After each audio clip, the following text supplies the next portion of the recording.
নমস্কার বন্ধুরা, আমি আজকে নতুন একটা ভিডিও নিয়ে তোমাদের কাছে চলে এলাম। আমি শ্রাবণী, আমার গার্ডেনিং চ্যানেলে তোমাদের সবাইকে স্বাগত। বন্ধুরা, এই বর্ষাকালে আমরা ছাদে কিছু না কিছু সবাই সবজি চাষ করছি। আমার এক সাবস্ক্রাইবার বন্ধু শর্মিষ্ঠা, ও জানতে চেয়েছিল, দিদি তোমার সবজি গাছের পরিচর্যা দেখতে চাই। তাই আমি আজকের এই ভিডিওটা তৈরি করেছি। মূলত আমি কী ধরনের মাটিতে এই ধরনের সবজি চাষ করি বা কী করে তার পরিচর্যা করি, সেই রকম কিছু কথা আজ আমি বলবো। সবাই প্রত্যেকেই আমরা কিছু না কিছু চাষ করছি, কিন্তু প্রত্যেকের ধরন হয়তো আলাদা, কারোর একও হতে পারে, সেই রকম তো জানার তো শেষ নেই। সেই জন্যই আমরা কিছু না কিছু, কেউ হয়তো নতুন কিছু করে বা কেউ অন্য কিছু, তার থেকে আমরা একটু শিখতেও পারি বা একই রকমও আমরা করতে পারি। এই রকম দেখলে বন্ধুরা, যে আমি অনেকগুলো পুঁই শাক কেটে নিলাম। এবার এই বেগুনগুলো আমি কাটছি। অনেক এবারে বেগুনও ফলেছে। তো মূলত আমি এই ধরনের যে সবজি চাষগুলো করি, পিওর শুধু যে মাটিতে করি তা না। আমার এই সবজি চাষ, সবজি পচার জল যেই সময় একদম শুকনো থাকে সেই সময় আমি দিই। তবে এই বর্ষাকালে আমি একদমই ইউজ করি না, কারণ ভীষণভাবে সবজি পচা জল বা সবজি শুকনো ওই জিনিসটা থেকে ফাঙ্গাস এসে যায়, যার জন্য সবজি গাছ মারা যায়। আর বিশেষ করে এই বেগুন গাছ, শশা গাছ, তরমুজ গাছ, এই ধরনের গাছগুলো কিন্তু ভীষণ, কী বলবো, আগেই ওদেরকে ছত্রাক শিকড় পচিয়ে দেয়, ছত্রাক লেগে যায়, শিকড় পচে যায়, গাছগুলো নষ্ট হয়ে যায়। সেই জন্য আমি, আর বিশেষ করে তো বেগুন গাছ এমন একটা সুখী গাছ, আমি দেখেছি যে অল্প বৃষ্টি হোক, তার মধ্যে রোদ্দুর উঠুক, তখনও দেখবে নেতিয়ে পড়েছে। আর প্রবল বৃষ্টি হলেও খুব তাড়াতাড়ি জল বসে যায়। তুমি যদি ড্রেনেজ ব্যবস্থা ভালো না করো, তাহলে কিন্তু গাছটি তাড়াতাড়ি মারা যায়। এই যে দেখছো, এতগুলো বেগুন তুললাম, আবার কিছু বেগুন এখনও গাছে আমি রেখে দিলাম। এতগুলো বেগুন তা কী করে হয়েছে? এই এতগুলো বেগুন হচ্ছে, এখনও গাছে অসংখ্য ফুল ধরে আছে, ছোট ছোট বেগুন হচ্ছে। দেখো, শশাও আমি তুলছি, শশাও হচ্ছে। শশা না, সরি, এটা ঢ্যাঁড়স দেখাচ্ছি। শশা আমার গাছ ছোট, অন্যবার এই সময় কিন্তু অনেক আমি শশা আমার ধরে যায়, কিন্তু এবারে আমি একদম শশা গাছ প্রথম থেকেই একটু করে হচ্ছে আর জল বসে গিয়ে নষ্ট হয়ে যাচ্ছে। এগুলো ঢ্যাঁড়স। তো বন্ধুরা, আজকে আমি বলবো যে আমার মাটিটা মূলত খুব কম পরিমাণ মাটি থাকে, আর বেশিরভাগটাই থাকে গোবর, যেটা গোবর পচা সার বলি।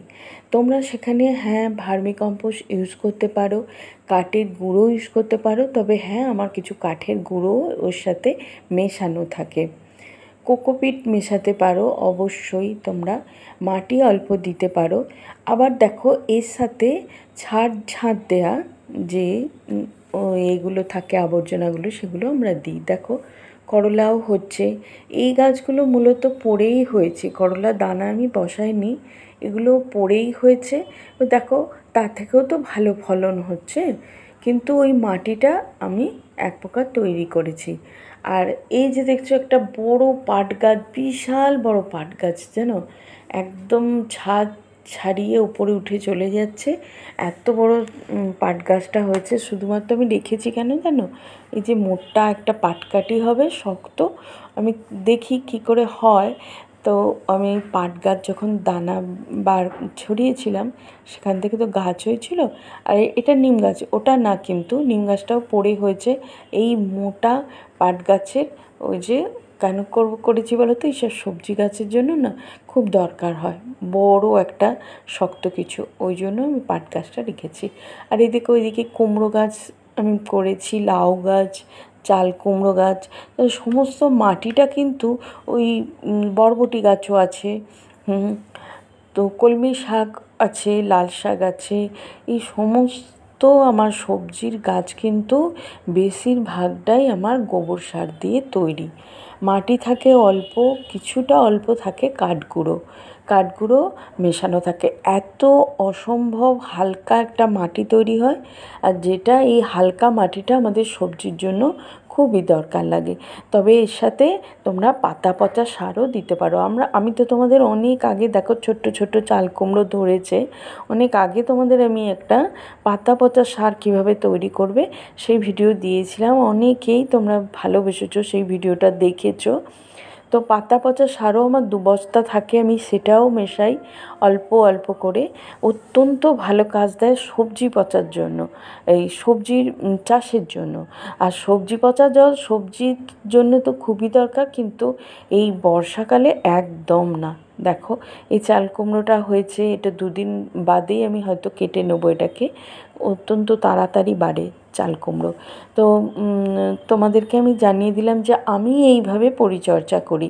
জলের তো দরকার হয়ই, যেমন করে জল দেওয়া হয় সেটা হয়, কিন্তু তোমরা চালের যে বস্তা পাওয়া যায় মুদিখানার দোকানে, সেই বস্তায় করতে পারো, সবুজ গ্রো ব্যাগে করতে পারো।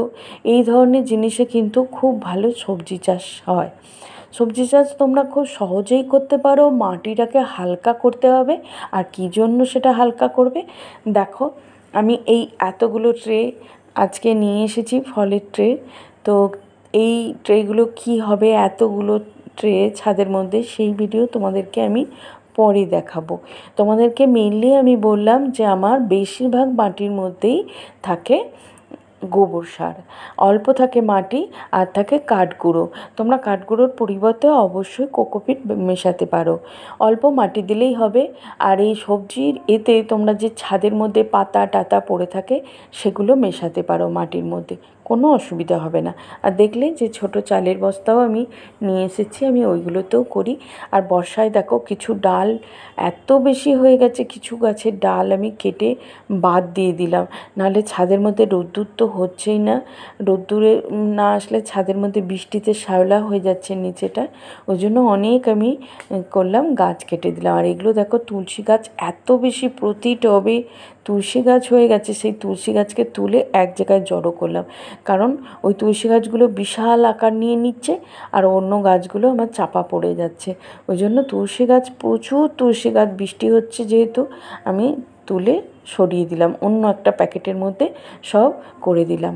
তাহলে বন্ধুরা তোমরা বুঝতে পারলে অতি সহজেই এইভাবে সবজি চাষ করতে পারো। অনেক অনেক ধন্যবাদ তোমাদের, আমার পাশে যারা এতক্ষণ ছিলে। সবজি চাষ খুব সহজে হয়, খুব সহজে হয়, কোনো রকম খাটুনি ছাড়াই তোমরা এইভাবে অনেক সবজি তোমরা বাগানে ফলাতে পারবে। তাহলে বন্ধুরা তোমরা যদি এই ভিডিও দেখে কোনোভাবে উপকৃত হয়ে থাকো, প্লিজ আমার জন্য একটা লাইক তো তোমাদের থেকে অনুরোধ করতেই পারি। আর তোমরা যদি এই